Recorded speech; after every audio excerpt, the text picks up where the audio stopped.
Assalamualaikum warahmatullahi wabarakatuh.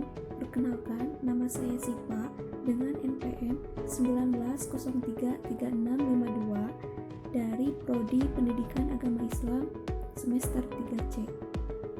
Di sini saya akan membahas 3 tantangan utama yang dihadapi oleh pendidikan Islam. Pendidikan Islam sebagai bagian dari sistem pendidikan nasional kini dihadapkan pada tantangan baru sebagai bagian konsekuensi dari dinamika zaman yang disebut era globalisasi. Tantangan globalisasi merupakan suatu kondisi sebagai akibat dari modernisasi. Kondisi tersebut harus dihadapi dan dilalui agar tercapai suatu keberhasilan. Tantangan tidak harus dimaknai sebagai sesuatu yang membuat sulit atau kadang menghambat sesuatu yang ingin dicapai. Tetapi tantangan adalah penggugah tekad untuk meningkatkan kemampuan menyelesaikan masalah. Ada 3 tantangan yang harus dihadapi. Dan dalam menghadapi tantangan tersebut diperlukan suatu strategi baru yang solutif dan antisipatif. Tantangan utama yang kini dihadapi oleh pendidikan Islam itu ada 3. Yang pertama, kemajuan ilmu pengetahuan dan teknologi. Yang kedua, demokratisasi. Dan yang ketiga, ada dekadensi moral. Nah, ketiga tantangan tersebut dianggap memiliki pengaruh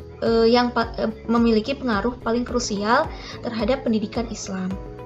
Yang pertama, kemajuan ilmu pengetahuan dan teknologi. Pendidikan Islam saat ini sedang ditantang kontribusinya terhadap pembentukan peradaban dan budaya modern yang relevan dengan perkembangan ilmu pengetahuan, teknologi dan seni atau ipteks.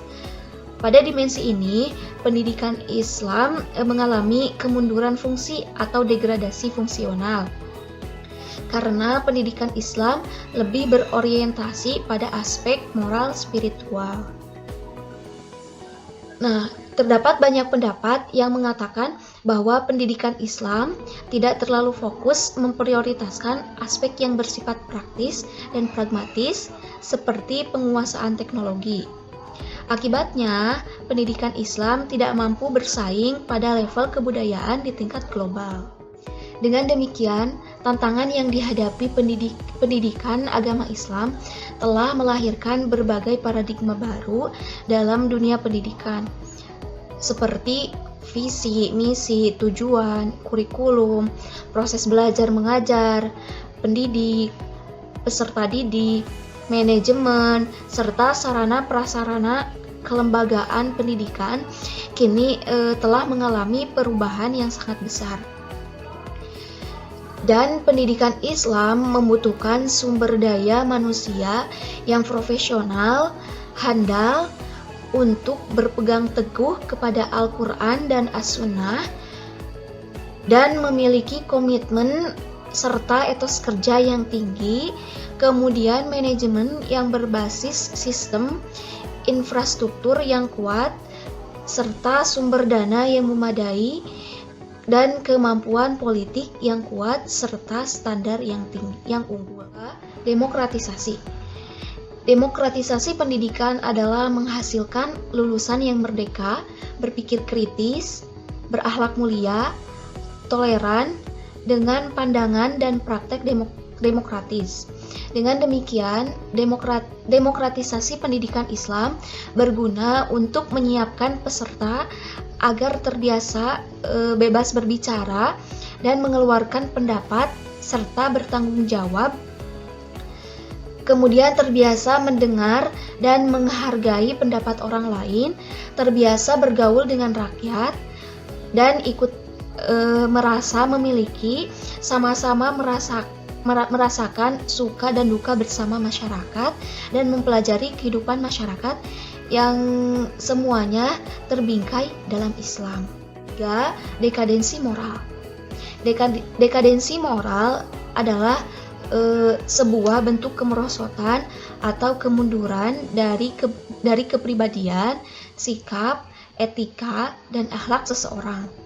Nah, Kaitannya dengan pendidikan Islam, dekadensi moral tersebut merupakan sebuah tantangan, di mana dalam sebuah perjuangan itu terdapat tantangan yang harus dihadapi.